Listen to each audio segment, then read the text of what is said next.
बेताल पचीसी विक्रम बेताल की कहानी भाग 4। इस कहानी का शीर्षक है ज्यादा पापी कौन। बेताल के उड़ने के बाद दोबारा विक्रमादित्य वृक्ष की ओर दौड़े और पेड़ पर उल्टे लटके बेताल को कंधे पर लादकर चल पड़े। इसी बीच एक बार फिर बेताल ने राजा को एक नई कहानी सुनाते हुए कहा, बहुत समय पहले एक भोगवती नाम की नगरी हुआ करती थी। उस नगरी में राजा रूपसेन का राज हुआ करता था। राजा को शादी करने का बड़ा मन था। एक दिन राजा ने अपनी चिंतामणि नाम के तोते से पूछा, बताओ मेरी शादी किसके साथ होगी। तोते ने कहा, मगध की राजकुमारी चंद्रावती से। राजा ने तोते की बात सुनने के बाद एक ज्योतिषी को बुलाकर यही सवाल पूछा। ज्योतिषी ने भी राजा को वही उत्तर दिया जो तोते ने दिया था। मगध की राजकुमारी को भी अपने होने वाले वर के बारे में जानने का बड़ा मन था।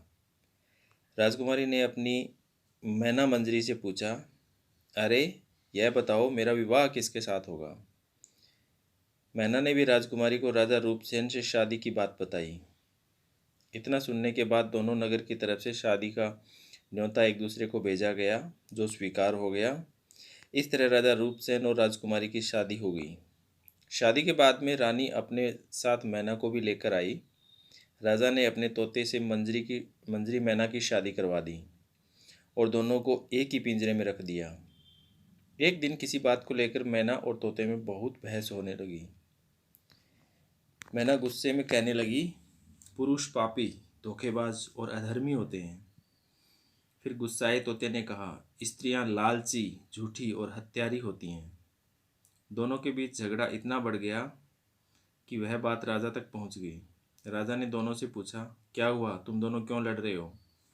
मैना ने झट से कहा कि महाराज, आदमी बहुत बुरे होते हैं, और फिर सीधे कहानी सुनाने लग गई। सालों पहले इलाहापुर नगरी में महादन नाम का एक सेठ हुआ करता था। उस सेठ के घर में शादी के कई सालों बाद एक लड़का पैदा हुआ। महादन सेठ ने उसका बड़े ही अच्छे से पालन पोषण किया। अच्छे संस्कार मिलने के बाद भी सेठ का बड़ा बेटा बेटा बड़ा होकर जुआ खेलने लगा। जुए की लत में वो सारा पैसा जुआ खेलते हुए हार गया। इसी बीच सेठ की मौत हो गई और जुए की लत की वजह से न तो लड़के के पास पैसे बचे और न ही कमाने वाला बाप। तो लड़का अपना नगर छोड़कर चंद्रपुरी नगर पहुंच गया। नए नगर पहुंचकर लड़के की मुलाकात एक कर्ज देने वाले साहूकार हेमगुप्त से हुई। लड़के ने अपने पिता के बारे में साहूकार को बताया और एक झूठी कहानी उसको सुनाने लगा। उसने कहा कि वो जहाज़ लेकर बहुत बड़ा सौदा करके लौट रहा है। उसी समय समुद्र में तेज़ तूफान आ गया और उसका जहाज़ वहीं डूब गया और वो बच बचा कर यहाँ पहुँचा है। इतना सुनते ही साहूकार ने उसे अपने घर में रहने की इजाज़त दी। इसी बीच हेमगुप्त साहूकार को ख्याल आया कि सेठ का यह लड़का मेरी बेटी के लिए अच्छा वर साबित हो सकता है। तुरंत साहूकार ने अपनी बेटी की शादी सेठ के बेटे से करवा दी। शादी के कुछ दिन तक अपने दामाद को काफ़ी सत्कार करने के बाद साहूकार ने अपनी बेटी को खूब सारा धन देकर विदा कर दिया। दोनों के साथ साहूकार ने एक दासी को भी भेजा। रास्ते में सेठ के बेटे ने अपनी पत्नी से कहा, सारे गहने मुझे दे दो, यहाँ कई लुटेरे हैं। उसकी पत्नी ने ऐसा ही किया। जेवर मिलते ही उसने दासी को मारकर कुएं में फेंक दिया और अपनी पत्नी को भी कुएं में धक्का दे दिया। लड़की ज़ोर ज़ोर से रोने लगी। उसकी रोने की आवाज़ सुनकर एक राहगीर ने महिला को कुएं से निकाला। कुएं से निकलते ही वो अपने पिता के पास चली गई। उसने अपने साहूकार पिता को सच्चाई नहीं बताई। उसने कहा, कुछ लुटेरे उन्हें लूट लिया और दासी को मार दिया। साहूकार ने अपनी बेटी को दिलासा देते हुए कहा, चिंता मत करो, तुम्हारा पति जिंदा होगा और वो कभी न कभी ज़रूर लौट कर आएगा। इधर लड़का अपने नगर पहुंचकर दोबारा सारे पैसे और जेवरात जुए में हार जाता है। पैसा खत्म होने के बाद में उसकी हालत बहुत बुरी हो गई। इससे परेशान लड़का दोबारा साहूकार के पास जाता है। वहां पहुंचते ही उसकी मुलाकात पत्नी से होती है। वो उसे देखकर बहुत खुश होती है और बताती है कि उस दिन जो कुछ भी हुआ उसने अपने पिता को नहीं बताया है। वो उस झूठी कहानी के बारे में अपने पति को बताती है। जैसे ही साहूकार अपने दामाद को घर में देखा तो उसने उसका स्वागत किया। कुछ दिन साहूकार के घर रहने के बाद में एक रात को मौका देखकर सेठ का बेटा अपनी पत्नी को मारकर उसके सारे जेवरात लेकर फरार हो जाता है। यह कहानी बताने के बाद में मैना कहती है, महाराज, ये सब होते हुए मैंने खुद अपनी आंखों से देखा है। यही वजह है कि मैं आदमियों को पापी कहती हूँ। मैना की कहानी सुनने के बाद राजा तोते से कहता है, अब तुम बताओ, स्त्रियों को बुरा क्यों कह रहे थे? यह सुनते ही तोता भी कहानी सुनाने लग जाता है।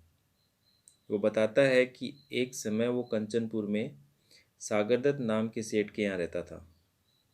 उसके बेटे का नाम श्रीदत्त था, जिसकी शादी पासी के नगर विजयनगर के सेठ सोमदत्त की बेटी से हुई थी। शादी के बाद व्यापार करने के लिए लड़का प्रदेश चला गया।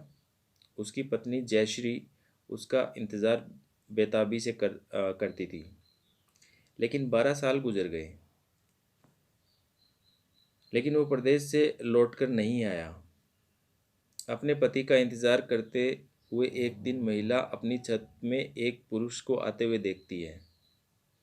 वो उसे बेहद पसंद आता है। वो उसे अपनी सहेली के घर बुलाती है। वो उससे बात करती है और रोज़ उसे अपनी सहेली के घर मिलने को कहती है। अब श्रीदत्त की पत्नी जयश्री उस युवक से रोज़ मिलने लगी।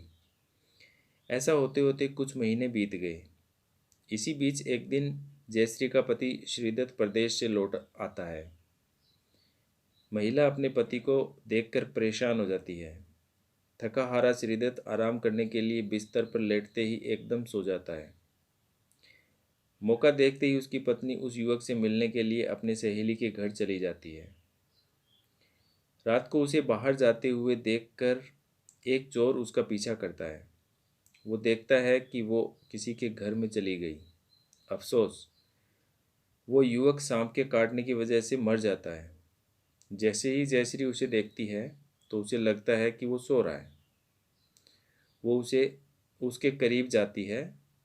उसी समय पास के पीपल के पेड़ पर बैठा भूत मरे हुए युवक के शरीर में घुस जाता है और महिला की नाक काटकर वापस पेड़ पर बैठ जाता है। रोते हुए वो अपनी सहेली के पास पहुंची और उसे पूरी कहानी बताई।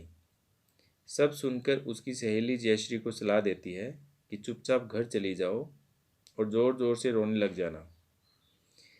जैसे ही कोई नाक के बारे में पूछे तो कह देना कि तुम्हारे पति ने नाक काट दी है। वो ऐसा ही करती है। लड़की का पिता श्रीदत्त की शिकायत करता है। इसके बाद सभा में सभी पेश होते हैं। जैसे ही राजा लड़की की कटी हुई नाक देखता है तो गुस्से में उसके पति को सूली पर लटकाने का फैसला सुना देता है। उस सभा में वो चोर भी मौजूद था जिसने श्रीदत्त की पत्नी को रात में घर से बाहर जाते हुए व अन्य चीज़ों को देखा था। राजा द्वारा सुनाई गई सज़ा को सुनते ही चोर बहुत दुखी होता है। वो किसी तरह से हिम्मत करके राजा को सारी कहानी बताता है।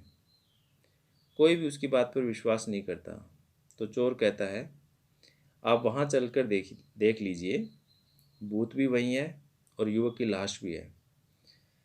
जब जांच की जाती है तो बात सच निकलती है। यह बताकर तोता कहता है, राजन, महिलाएं इतनी दुष्ट होती हैं। इतना कहकर बेताल राजा विक्रमादित्य से कहता है, बताओ, महिला और पुरुष में ज़्यादा पापी कौन? राजा कुछ देर सोचकर बताते हैं, महिला ज़्यादा पापी हैं। बेताल कहता है, कैसे? राजा ने जवाब में कहा, विवाहित होने के बावजूद महिला की पर पुरुष पर नज़र थी और उसने अपने पति को धोखा दिया। इसलिए इस कहानी से दोस्तों हमें ये सीख मिलती है कि इंसान को कभी भी झूठ नहीं बोलना चाहिए। झूठ बोलने का परिणाम हमेशा बुरा ही होता है। तो दोस्तों, आपको ये कहानी कैसी लगी ये मुझे कमेंट में लिखकर ज़रूर बताइएगा और इस चैनल को सब्सक्राइब कीजिएगा और इस वीडियो को लाइक कीजिएगा और अपने दोस्तों के साथ में शेयर कीजिएगा।